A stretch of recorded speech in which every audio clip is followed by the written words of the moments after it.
Good evening and welcome to Judging a Book by its Cover. I'm your host, Tim Wick. I am joined, of course, by our fabulous creator of Judging a Book by its Cover and the person who puts together the most important part of Judging a Book by its Cover. That, of course, Melissa Kaercher right here, everyone. Now, how many people have been to Judging a Book by its Cover before? We've been around. Nice. And how many people, is this your first Judging a Book by its Cover? That's great. I notice a lot of them are sitting at the back, so it will be inconspicuous if they don't like it and they want to leave. And that's fine, we understand. Now, here's how this game works. Here's how this show works. We are going to put up in front of you the cover of a book that will have been cleansed of all identifying information. There will be no title. There will be no flavor text. There will just be the cover of the book, the cover art in all its glory. And then what we're going to do is we're going to have our team of experts. These are our experts up here. I will be introducing them in just a moment. They are experts on book. They are book experts. So good at book. Quite. They're Yes. I book all the time. I booked just before coming to this panel. That's why I was late. I was booking as on my way here. They are book spurts, as one might say. I did that too.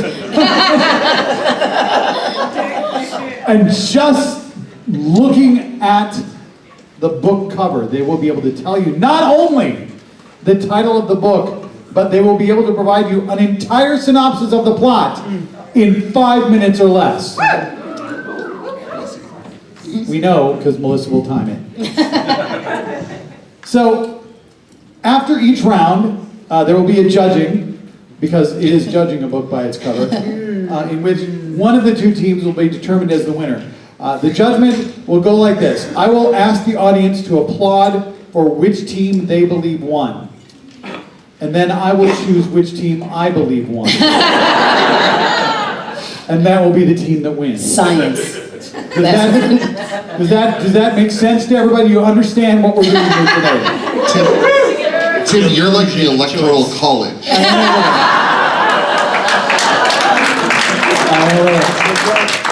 So, I would like to introduce our book spurts to you today. Starting over on this side of the table, we have Nick Glover. He is teamed up, coincidentally, with somebody named Molly Glover. Kind of weird, not a common name, but these things happen sometimes. They're going up against I'm going to go over here because we always have to introduce the guest of honor last. Right over here, we have our challenging team, which consists of a newcomer to Judging a Book by its Cover, Mr. Thompson. And of course, he is joined by CONvergence 2024 guest of honor. Give it up for Miss Shannan.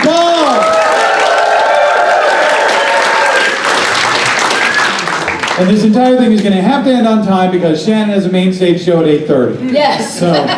So let's get on with it. Now what we're going to do, I'm going to bring up the first book cover, and Molly and Nick are going to be the book spurts on this first book. The ones who describe the book. Yeah, you will describe the book. However, the title of the book will be provided by Shannan and Eric. So, Melissa, are we ready? All right, this is round one. There are 3 rounds, which means, in theory, there will be a winner because somebody will win 2 of the 3 rounds. Yeah, that could. Numbers. Right? That's how math works. Let's take a look at our first book cover. Oh no. Can you see it? So Eric and Shannan, we need from you the title of this book. Oh, of course. We're very familiar with it. Yeah. Yes. This is our Fabric Makes My Soul Aflame.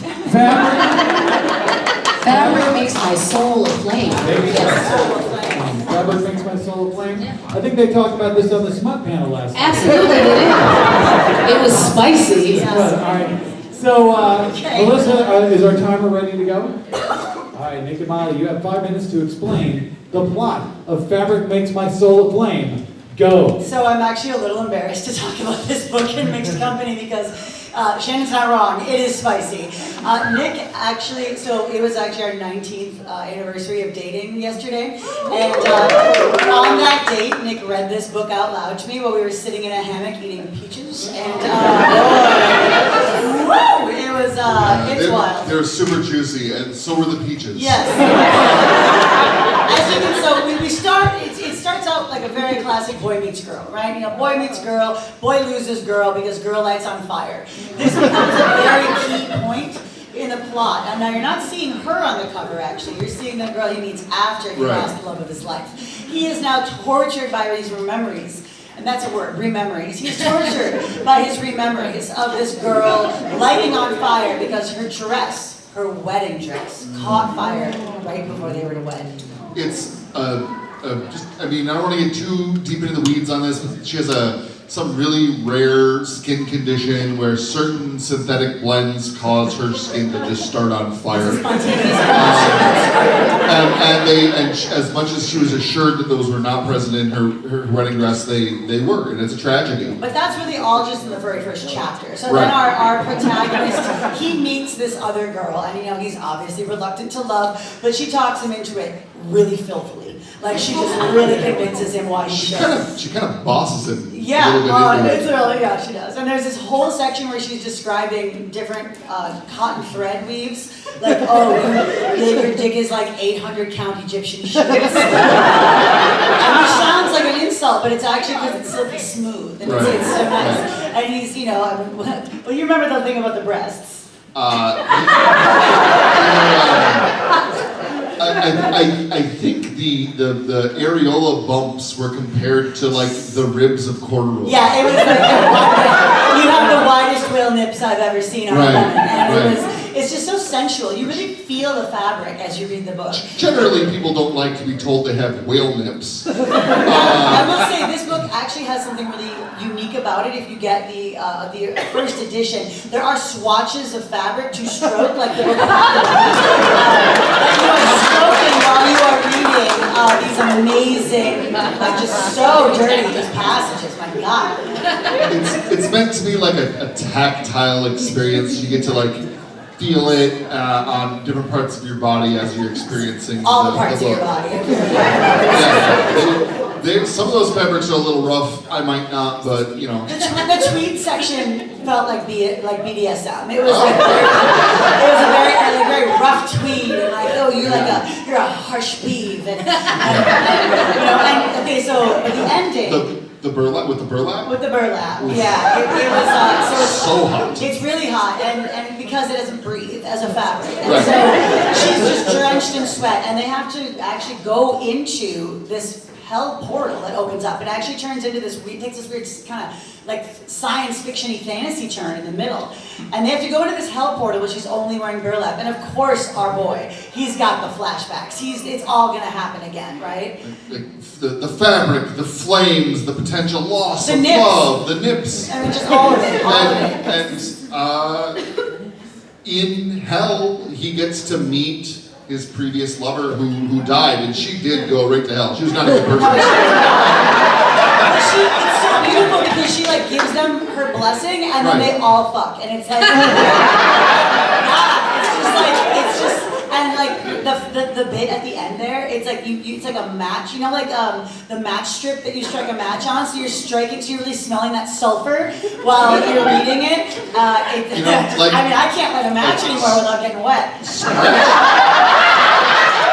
Scratch and sniff doesn't sound like something you want in like a bodice stripper type book with a lot of sex, but let me tell you, in this case, it kind of works. It really did. And so finally you get to the very end, and it's just, it's back to a love story, and then it turns out when they, you know, the girl he met, she's like, I have great news, I'm pregnant. And he's like, oh my gosh, and she's like, and it's hers.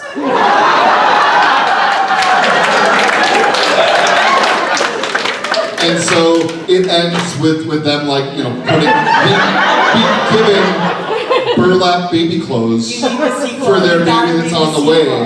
And the sequel, I guess, I haven't read it. I guess it's super way hot. Absolutely amazing. And so if you really want to, I cannot recommend more. Fabric Sets My Heart Aflame. Really, Yeah, you gotta yeah. pick it up at the local library.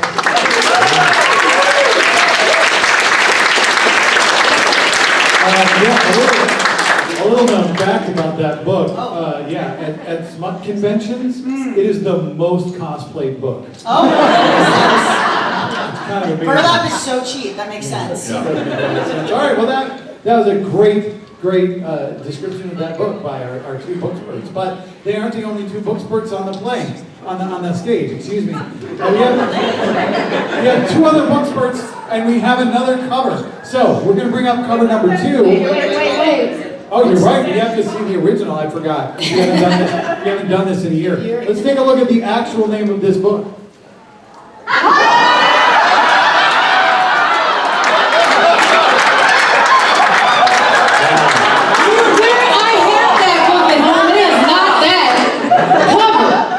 The cover I got at South Mountain High School does not look like that. Dang. 35 cents? Yeah. The Flame of Text, Brave New World, the mighty novel of a soulist, streamlined Eden, and two who escape it. Oh, the streamlined Eden. Ooh, they ruined Eden by making it bureaucratic. Definitely would have paid more attention to that book if that was the cover. Definitely. That's the European cover. Note, this book was only 35 cents, so that's a good deal. Yeah. That's a good deal. Thanks, Obama. So let's move on. Let's take a look at our next book cover, and Nick and Molly, you'll be coming up with the title, or reminding us of the title of this book. Yeah, we're not inventing anything. Yeah, okay, here. What the hell is that?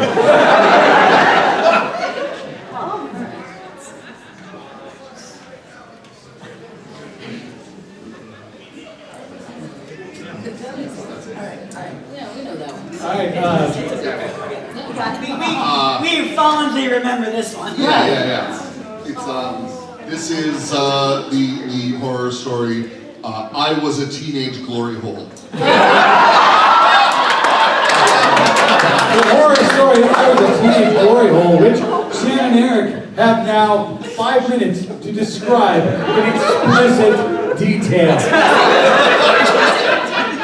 Go! So, I was first exposed to the book. I was a teenage boy. Exposed is the right word. It was featured on Oprah's book list in 1998. It was a fantastic coming-of-age story. I read every word of that very, very specifically. What people don't really know is this tells the story of how a glory hole grows up. Because where a glory hole is actually is defined by its age according to the text. Because sometimes they start off as just a small crack. And then it's really about really finding the right interest so that they can come and help them broaden the size. And it's really difficult, and sometimes it takes a really long time because every hole really just has to develop at its own time and pace. And so they're really just trying to also allow you to go, well, it's okay. If it takes you a minute, you're kind of a late cracker. Then sometimes that's okay, because it takes a while. And sometimes there's that rush. Like by the time you got to chapter 3 and the particular hole that we were following, remember that they were really like, it was really one of those, they were like a late bloomer type hole. And so then all of a sudden there was this really like traumatic episode that happened in the building that they were in, right, Eric? The building, yes.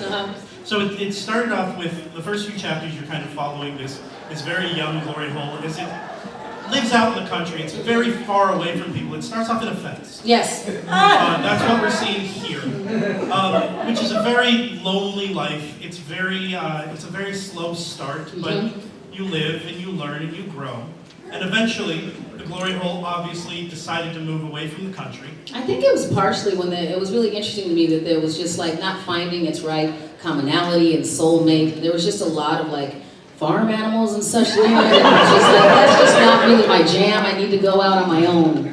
Differences in politics. Right, yeah. That llama was fascinating though. That's a good term. Okay. But young experiences, you need to learn, you need to grow. Everyone experiments around that time, so eventually they moved towards a bigger city, and they had to find kind of a humble start in a gas station bathroom. Yes. And I really appreciate appreciated how they were willing to just go, I need to start from the bottom and work my way to the top. I loved in chapter 5 when they found themselves having a discussion with a much more seasoned glory hole. Yes, I mean that commonality, because that's what you need sometimes, is you just need somebody to just usher you into your awakening. Yeah. And the way that they told you, well, sometimes if you just need to like make a little extra room, it's just, sometimes you just wait till there's a nice breeze and you get a little cold and maybe it'll just help them shrink just a little bit to fit through. Yeah. You know, we don't know what we don't know, right? Sometimes it takes somebody much more seasoned than us to just kind of hold your hand and say, this is the direction you should move in. Right, and then occasionally push you harder than you thought you could be pushed. It's just really just encouragement. Right. You know, you'll be surprised what you can survive. Right. And that really was, when it took that turn into a survival tale, ooh, I wasn't expecting that. Because suddenly, like, they went from this city, and then all of a sudden there was this weird, like, dystopian, like, apocalypse that happened. And just going, okay, we're just trying to get through day by day with all kinds of things jumping through it. It was amazing. And where is your personal identity when every building has cracks in it? Yes, exactly. Like, how do you define yourself amongst all of the other cracks and holes? And then you have to go, the right person will see me and go, this is what I've been looking for. And then finally it happened. It took a really long time. Like there was a lot of like I'm like, they're never gonna get there. And I was really like going, there's gonna obviously be a sequel. And the next thing you know, they did find their soulmate. It was red flag. Or wholemate, I mean wholemate, sorry. Sometimes you just have to be patient and find the perfect person for your relationship. Exactly, and someone that usually had something that it was okay that they were still a little jagged around the edges, it still worked out. It's shocking that a book can be wholesome in 2 ways. Exactly. So well done, so well done. And they did leave it open for a sequel. Mm-hmm. They did give opportunity for following 30 other seconds. glory holes as they then started to get advice from the main character, Mm-hmm. the one that we had followed along the way, that we had seen every pitfall and problem, and now taking other glory holes under their wings in this dystopian future. And the student becomes the master. It was beautiful. Love this story so much. I was disappointed it didn't end up winning a book award. That was a shame.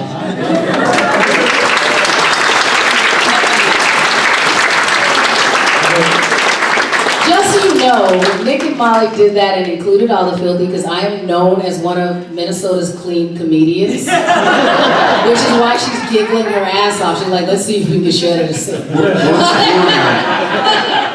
We're known. Past tense. Hashtag no longer clean comedy. Before we find out the name of this actual thing, just looking at this, how this is done, if this doesn't have something to do with the Cyclops, I'm going to be very disappointed. Because that's the only way that eye ends up where that eye is. It's probably like To Kill a Mockingbird. Yeah. Molly, what's the name of this book? We have always lived in the castle. The spellbinding new bestseller, chosen by Time Magazine as one of the 10 best novels of the year. Yes. I want to find this edition. That's amazing. That That's one of glory my hole favorite did- books. That glory hole did not make it to a castle. No, it did not. That was quite the journey. This one was only 60 cents, so very, very affordable, judging the book by its cover this year. Yeah, it's a great book, and you forgot all about the glory hole part, so that's fascinating. Okay. Some things just slip your mind, Tim. Yeah, well, how could it not? So here's how we're going to award the points from round one. I think it's clear that the superior presentation, because it's clear that the superior book was by Shannan and Eric. However, they get a point, but I believe Nick and Molly should also get a point for making Shannan tell us what this So we're tying one off.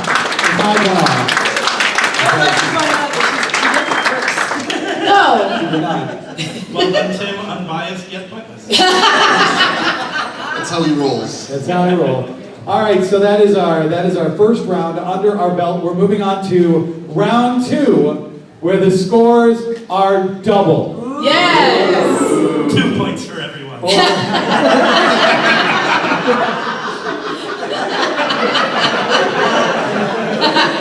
do your shtick. I'll do mine. Here's what we're gonna do. We're gonna start with once again Shannan and Eric are gonna present. So Nick and Molly will tell us the title of the first book in round 2, and the cover for the first book in round 2 looks a little bit like this. Shocking. You need to turn off the freaking lights. I can barely. Oh, there we go. There.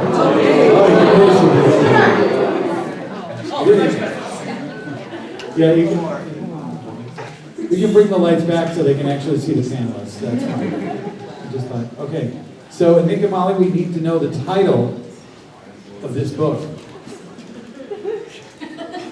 If indeed it has a title. Which right now, I think it might just be untitled. Okay, so we think we've been spying a theme with the covers Melissa's chosen, so we believe this to be the telltale foot. The telltale foot. And you have 5 minutes to describe the entire plot of this book. I mean, Go. It was so surprising how much you can learn from only a podiatry-style story. It was like, because I really thought it was going to be such a one-dimensional or just one pedal type of story, and then it ended up being like fully formed, and you got the whole body of work from this. This podiatrist was not in pediatrics. We got a fully grown story. Yes, we did. The main character, of course, foot doctor. In case anyone hadn't followed the comments up until here. His name was Jonathan. We never got a last name, which is always a flag for me in a book. But Dr. Jonathan doesn't really, it's kind of obvious. Well, I was okay that he didn't have a last name because I thought that since he was a podiatrist, but he also was like an integrative health doctor, so it's kind of like a chiropractor or a physical therapist. They're all just doctor and then their first name, so that didn't really throw me off. That's fair. Okay. The thing that really, I think, probably for both of us is how quickly you learn in the first few chapters how many patients a podiatrist actually loses. Oh yes, I didn't expect that. Because when he was examining them, there were so many like underlying health conditions I wasn't expecting, but clearly by the time you got to chapter number 5, as you can see, as we see Dr. Jonathan here, he was even shocked by everything that he was finding. I mean, when they were in medical school, he was talking about how it was all about, do they have all of them? Did they get did they clean their utensils when they went to get their pedicure? And then we find out, no, sometimes that athlete's foot could be toxic. Right. I didn't know that. I learned a lot. The dangers of a hangnail? Right. I never knew. They got septic so quickly in chapter 7. It was bad. The way they introduce the character, he seems so angry and frustrated with everyone around him that he's just kind of unlikable at the beginning. Then it starts to unfurl why. Like everything that he's gone through, everything he's experienced, you get such a deeper view of the character and the troubles that he's faced, the lives he has lost in his pursuit of helping people. Kind of like when you go and they had to like scrape away some calluses for you to really see who he was. And so once we just got a few of those layers of dead skin shed, we were like, oh, I really seem to understand this character. Right. And I think it was chapter 6 when he started hearing the random steps were in his house. Right. And I couldn't tell if that was like internal, where he was just being haunted by the patients that he had lost, or if there really was something creepy going on in the house. Yeah, and like if I watched this as a movie and then there's that period of silence before like a creak and a step, that would make more sense. But there were periods where there was just a page where just halfway down the page, it was blank until you saw the word creak in italics. And then it was blank for the rest of the page. I thought maybe I was just stupid and was confused. I'm glad that you're explaining it now, because I thought maybe I had a misprint. And then I got excited, because I'm like, it's a misprint, maybe it'll be worth money, I don't know. But no, it just turns out that was just a device that he was using, a literary device. Yeah, not worth money, probably about 80 cents. Fair enough. All right, well, thank you for bringing that up. I appreciate it. I had it in a special part of my house. But, even if you go back to purely judging it by the story and the quality of the character, like, he really did learn so much beyond what he had learned in medical school. And I think that's surprising. Like, there were so many layers of, oh, I'm shocked again, and oh my gosh, and oh wait, I had to actually like look a little farther up her leg to really suss out what was going on. It was amazing. It was incredible, and I got chills when he woke up in the middle of the night, and it was describing like the stomp stomp clap from Yes. just rock you. I can feel it now. Imagine waking up and you just hear that echoing through your house.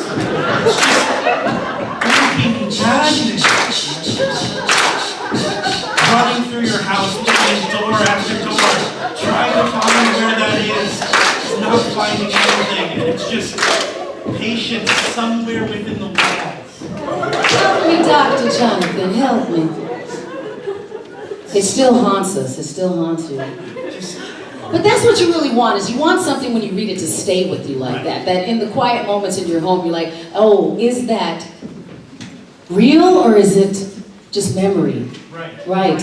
And the fact that we got to the point where we got to continue to think about that, even though we haven't read the book for a couple of years, is amazing. 30 seconds. And it's just all of the little like creaks and steps in my house I now think more about. Yes. And I don't know if I'm hearing them because I think I'm hearing them, or if I'm hearing them and then remembering the book. But you feel better for it, don't you? I don't know. Yes, I feel better just that I get to explore that now. Right. Yeah, so thank you for this book. So if you do go to read it, the writing and the way they print it is a little odd, but it is very much worth the haunting tale that it tells.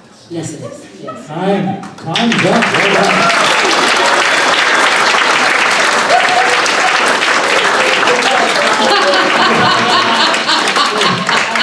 Well done. I'm just standing back there, I'm like, we will kick you. Something, I don't know.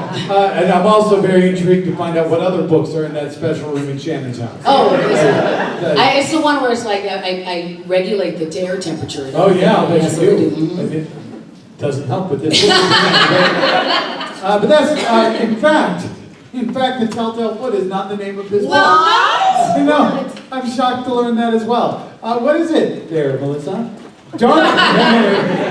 Oh, it's a dead foot. We thought it was a lid, yes. Yeah. There's no flavor. One of the dead feet. It had been multiple. Yeah, like dead an feet. active dead There's foot. no not flavor like a text, ghost it's dead just foot. dark Oh. memory. Okay, so, well done. Well done. The first Queen reference in the history of judging a book, so that's fantastic. Let's take a look at book cover number 2 in round number 2. Okay, so Shannan and Eric, you'll be providing. Cut off. Hold on. You said, oh, like you did. Is that Martin Sheen? Okay, we're giving Melissa. Oh, what book is this? I was just harassing Melissa. I'm like, I bet your internet search history is wild. There we go. So, Shannan and Eric, what is the name of this book? The title of this book? Yes, exactly. Right. This book, of course, is I Don't Swing That Way. As you can see, the complete and An unabridged. unabridged version, yes. I Don't Swing That Way, the complete and unabridged version. We will have our book experts, Nick and Molly Glover, explain the plot Absolutely. in 5 minutes, starting now. I Don't Swing That Way is one of those books that it's really divisive. People love it or they hate it. If you go on Goodreads, you'll see that opinions are usually 1 star or 5. And so there's all these glowing reviews about how it's life-changing, it's acerbic, it tells it like it is, and others that are like, this is just navel-gazing and it's garbage. Now, one of the reasons I am among the 5-star people is because I feel that this book uses a literary device that you don't often see, and that is the unreliably unreliable narrator. It's an unreliable narrator narrator that is also often telling the truth, but you never know what's real, even all the way up until the end. So there's a reason it's a not very often used mechanism for telling a story, and that's because it sucks. No. Look, an unreliable narrator is essentially someone that basically tells the truth all the time, but they try to make it like they're not. And I just thought it was really basic, and it wasn't really, I don't know, it felt like they were trying to take you on a journey, but the journey was like 6 feet away. So you're telling me that in chapter 2, when Jefferson and Jessica meet, and he says to her, I don't swing that way, and then it turns out he does swing that way, that didn't do anything for you? That wasn't like life-changing when you got to chapter 4, and he was literally on the tire swing? But then he falls off, because he doesn't swing that way.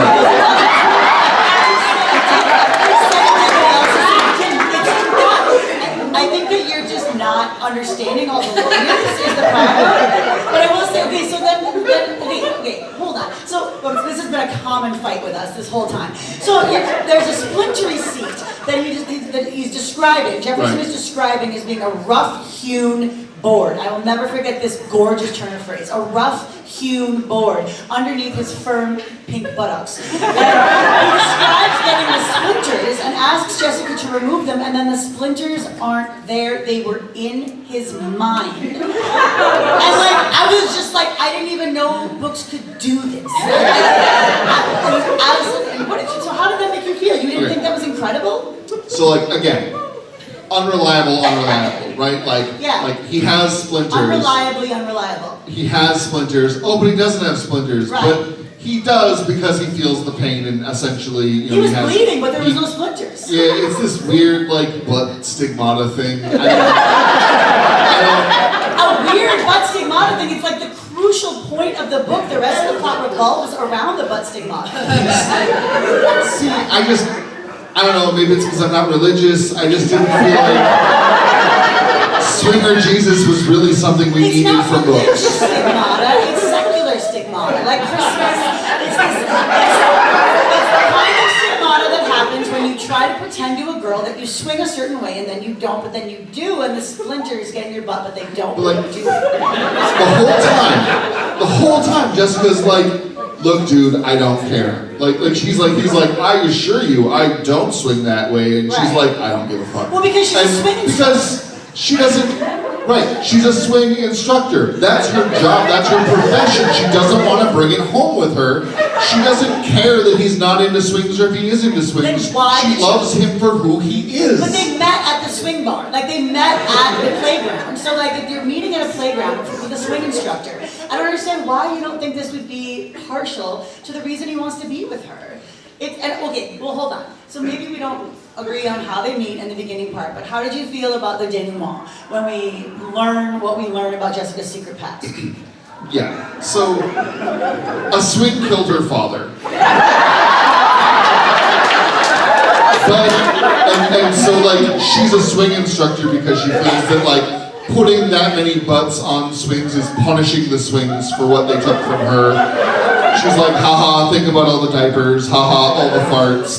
It's remarkably immature. But then we find out her father killed himself on the swing, and it wasn't a swing murder, and all this time, she's been blaming swings, and she has this moment of clarity where she realizes that she's marrying a man who's just like her father. I mean, in that he's not very good at, I'm not convinced it was a suicide, first of all. I just think he was bad at swings. I think this is just maybe, I don't know, the feeling of freedom, the themes of jumping free from the swing, and when that kid gets his arm ripped off in the chain. I think once you know that the author was paid by Big Swing to write this book, I think it makes it clear that this isn't a literary accomplishment. This is an advertisement for swing. That's it.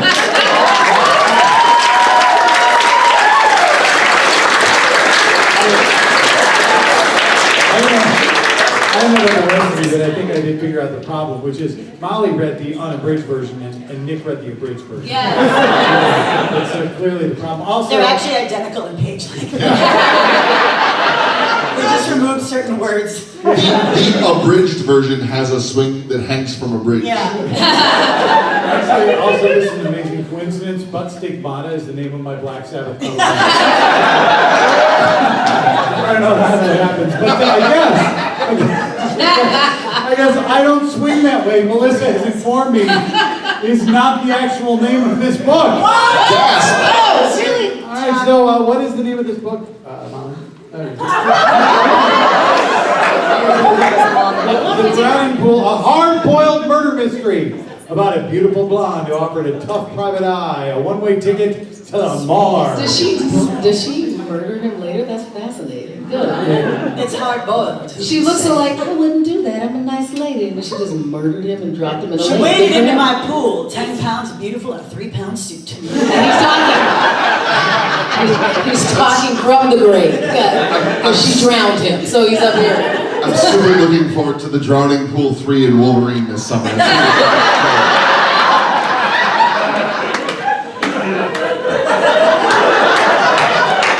All right, and for that, Nick and Molly get 2 points for this round. Just for the Drowning Pool reference. So Nick and Molly currently lead by 2 points, but we're moving into round 3, where the point values are tripled. Ooh, so now we have 6 points. No, from round 1. The point values are tripled from round 1. So there will be, at the end of this round, a winner, unless I fuck with the points. So, Nick and Molly will be presenting first the book title that will be presented to you by Shannan and Eric. Melissa, what is our first book of round 3? Whoa!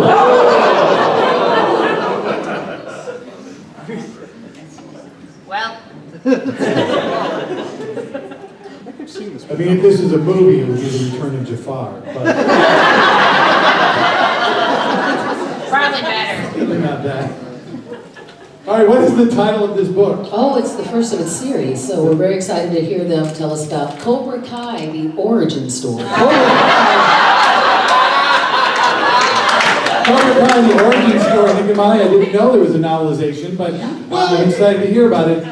Tell us about Cobra Kai, the origin story. So, okay, you might think like Cobra Kai, like the Netflix show, it's pure coincidence. It's like the Cobra Kai. It's the king of the cobras, not a king cobra. That's a different thing. This is the king of the It's a running gag in the book. They spent like probably a chapter spread out the entire book. It's like, actually, not a king cobra. It gets really tired, but honestly, I found this book like gory as hell. Yeah, absolutely. Very bloody. More than you would expect from any kind of snake. This snake has a bloodthirst that actually was given to him by an ancient curse. So we start out with a regular, normal cobra, living his life. It's almost like a Jungle Book kind of situation where we're seeing this cobra and he's taking care of a baby. But then the baby turns out to be a warlock, and when the baby gets his powers, he curses the cobra and says, "You shall be the king of the cobras. That this is your curse." And it does turn out to be a curse. Yeah, you might think like, oh, now I'm a king, fucking dope. Nope. It's quite the opposite, actually. It really sucks to be the king because it's just a lot of responsibility. And the reason for the rampaging is all the administrative work that he has to do as king just drives him insane. Heavy is the hooded head that wears the crown. This is no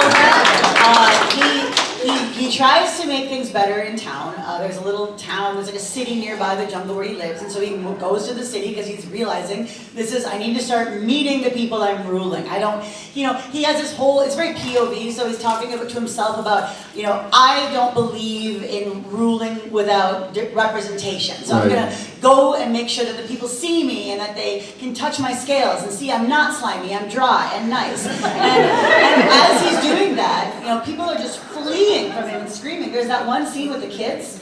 So, oh man, the description that he gives in there is it'll stay with me forever. He's talking about how when he's rolling over the children that are way, way smaller than him, he's a giant snake, the sound of their bones breaking was like so many lunches snatched and stepped on, or something like that. Like, I think it was the cracker crisp sound of the children's bones under my scales. Right. It's so beautiful. And it was just like, dang man, that is really chilling stuff. But I think that he was remorseful at the end. Yeah, absolutely. I definitely got that too. I mean, a big part of that was his whole, he gives that whole monologue to the town. I mean, we're seeing pretty much the denouement here again. Yeah. Where the town has, the people light their own city on fire to try to drive him back to the jungle. And it doesn't work because he's not afraid of fire. And so he's trying to plead with them. And there's this impassioned speech he gives. And he says, my people, I am here, I am Snake, I am Snake! And they just don't listen. And do you remember the girl, the love interest? So, I thought it was a little bit weird that they went with an amphibian love interest. She's a salamander. She's so wet. And she's like, which you kind of expect, but like she talks about it a lot. But it's like it's a comparison because people assume he's wet and gross, Right. and she is wet and gross, and yet no one's afraid of her. And coincidentally, that does also turn her on. So like it kind of sounds worse, but it's not a sexual relationship at all. It's a pure romance. It's like a really sweet, almost like YA romance. Yeah. She is just from a different world, and so stupid. So stupid. She's just a beautiful dog. She's not like a magical creature. She's just like a regular She's a salamander. regular salamander. She doesn't really talk, so a lot of what they're communicating is through he's just assuming. Right. Yeah. Like she, moves her tail, and he's like, "Oh, I know what that means in snake," but like snake and amphibian are different languages. We have to assume. Yeah. I mean, it doesn't make any sense, and so that's where you get a lot of the, will they, won't they, push pull. It's really coming from that. Almost like an isekai thing, where it's like, it's a girlfriend from another world, and how do I, reach you while I'm also trying to rule with a just and sensible leadership? Is it just and sensible though that he ate their eggs? Okay, so there is the egg eating scene, which a lot of people have talked about being the thing that drove them away from horror as a genre. But a big part of that is because it is torture gore and it is splatter porn. But it is like the egg yolks are just so fertilized, and so it's just really gory. One of the eggs survives, and that's actually the protagonist of the next novel, And which is a revenge story.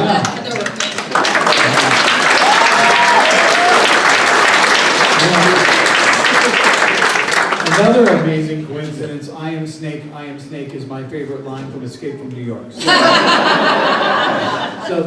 They just used to write movies better back then. Yeah, they just did. They knew how to write dialogue. Yeah. The eggs were so fertilized might be my least favorite phrase.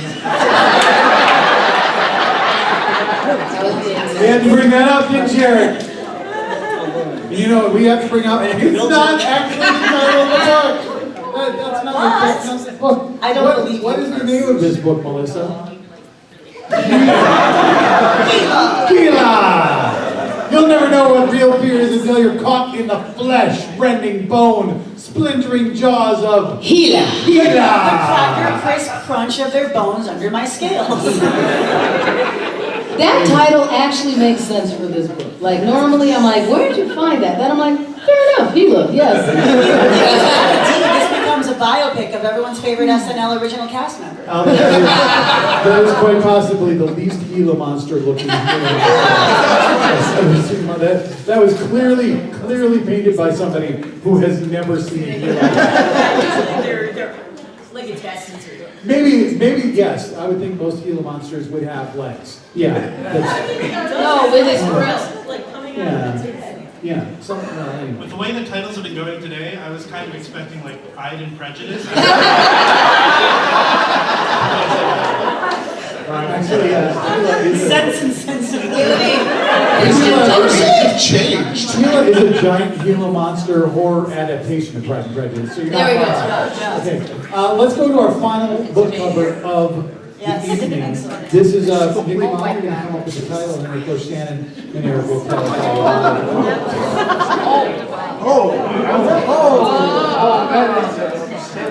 Why didn't we get Sharon on this panel? I tried. What the hell? She's got some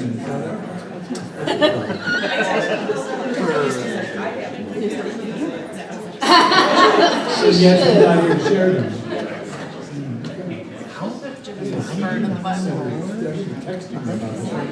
Yeah. Why are you not here? This one's great. All right, what's the title of this book? This is the opposite. I like this one while I hated it. This is The Blood of the Cardinal's Beak. The blood of the Cardinal's beak. And I know Shannon and Eric know all about it. And it was 5 minutes to tell you about it. Your time starts now. Oh, of course. I really enjoyed this book. It sometimes gets panned because it was, you know how like people write fanfic of a famous book and then it gets published. Yeah. That was kind of this, but with the Maltese Falcon. So it tries to be like a very kind of noir, like 20s-ish. But they took all the darkness out of it, which I always thought was an interesting choice. Right. It's like, what if all this dark, hard-boiled stuff happens in the Bahamas? Right. It was so tropical in paradise normally that you'd expect. So I'm trying to have this like hard, gritty, like, you know, private detective-y type thing, but he's out like walking in the beach and doing the steel drums. I was just not. Okay. The transition was harsh. The transition was harsh. It just doesn't work when he's trying to shake someone down, but you have the image of like the old school silver sunscreen on his nose. Yeah. It's like, it's I mean, just not the safety same. first, but goodness. Right. I mean, yeah. Good for you for skincare. But it just doesn't work for a noir. Yeah, and I was kind of going, well, can we put the noir, like the dark back in noir? And we just spent so much time like just really stripping all of the color out of things so often. Like I'm going, okay, we just took this back to the prevailing culture. They didn't like it was too dark, so they decided to lighten it up. It was so frustrating. It's like they describe like a dark, gritty building and then spend 2 pages talking about these bright, colorful birds. Exactly. And so I'm like, okay, so that's without there. Normally we're expecting like a murder of crows or something like that. And then it's like it turned in like the, you know, do you remember the show Rio, like the movie Rio? I was like, that's what I felt like, you know, where this was coming from. Right. And it took me a little while to get used to kind of the juxtaposition of like dark, gritty setting, bright color, kind of like when you watch an old cartoon and you can see the different colored thing of what they're picking up. Just because it's just kind of like everything is black and white except for the bird that's important. Right.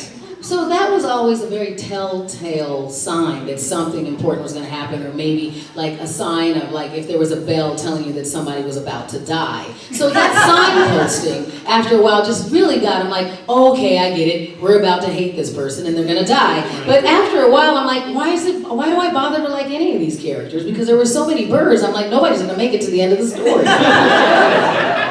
But then you got some of these beautiful scenes where it was just all this tension building, and then they start to describe like the blood on the tip of a beak, like you know when you watch like Schindler's List and there's the one bright red dress. It was important. Yes. And important enough that then when our protagonist started like collecting all of the feathers of the birds that had gone through the trauma, because they would shed some, and then decided to like put himself into this like bird feathered cloak that he had created and go down the same path as them, I was like, oh my gosh, just watching this character descend into madness with all of these birds around it. I was like, this really is the saddest thing that I'd read in a long time. And it was heartbreaking because it's like I can see that these colorful things are important. I want to be important too. And that broke my heart. Yes. But I was really like, I understand that there are lots of things that you do to try to feel a commonality with the things that you find beautiful in your life. But when he just started, he made his own beak out of like those 2 spatulas and then just started going to town victims. I thought that was excessive. It was, and I feel like that's kind of where the book jumped the shark. And I feel like that's probably where some of the disagreement over there is. Because when you get to about chapter 25 is when he's clearly gone off the deep end, and I think the writer was starting to kind of lose some of that passion for and the the book. tropical birds were now all gone. We'd explored all those. We're down to like pigeons and budgies by then. It was, yeah, I agree with you that it really feels like they started to lose steam. And I think that shift was more like for the main character, like now I'm colorful. Yes. The birds are no longer colorful. Right. Because now I have become this bright harbinger of death. And then it was interesting because it took so long for us to really have more color described in all of the scenes that we had. And by then, every scene is just red and red and red and variations of red. Yeah, and then it was like the opposite of the beginning, and I got really bored. I got Okay. really bored about everything being red. Right, I agree. Yeah. I wish we could tell you that it was better, but it honestly wasn't. We, you know, I think we just decided that we agree with you. It was not our favorite book. Worth a read if it's cheap, but... No, the time's up, I don't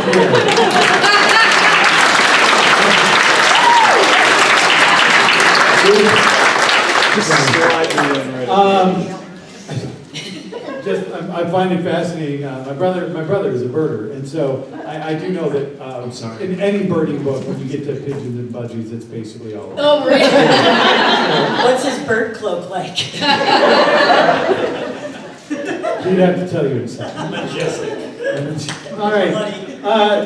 It's a fantastic job describing that book, if that were really the book, but it's not. No! Melissa has fooled us all once again. Oh, Melissa. Melissa, what's the name of this book? No!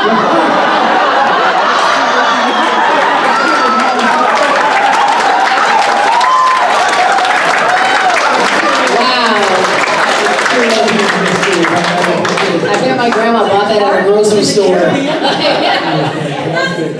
It looks like a cardinal, right? I realized they were found at the... That's why it's suspicious, Mom. Yeah, it was just one. It was a harbinger. I bet all the birds did it together. They were all in on it. It's like, why are we here? Well, except maybe the pigeons and the budgies. So it's a final score. It's time to determine who our winner is. So here's how it works. I think it's pretty clear that in that round, well done by both teams. But I think I have to give the 3 points to Nick and Molly. However, a little known rule that first timers get an automatic 5 bonus points. So that means we are tied 6-all. Which means I have to find some way to pick a winner. Some way to pick a winner. So here's what I'm going to do. I'm giving 7 points to Melissa. Melissa wins the show!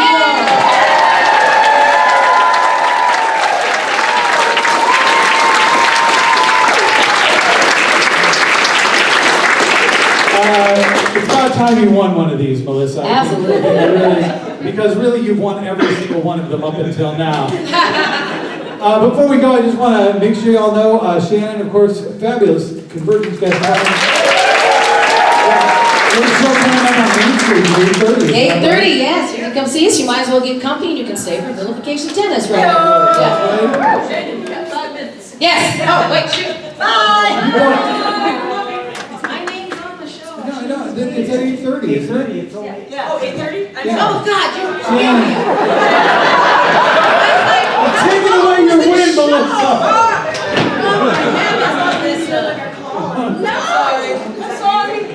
And of course, at 10 o'clock tonight, if you are interested, Nick, Molly, Eric, and myself will all be on Mainstage for Vilification Tennis. Your anger fuels me. Your anger fuels me. Once again, thanks for Melissa for putting together Judging Book.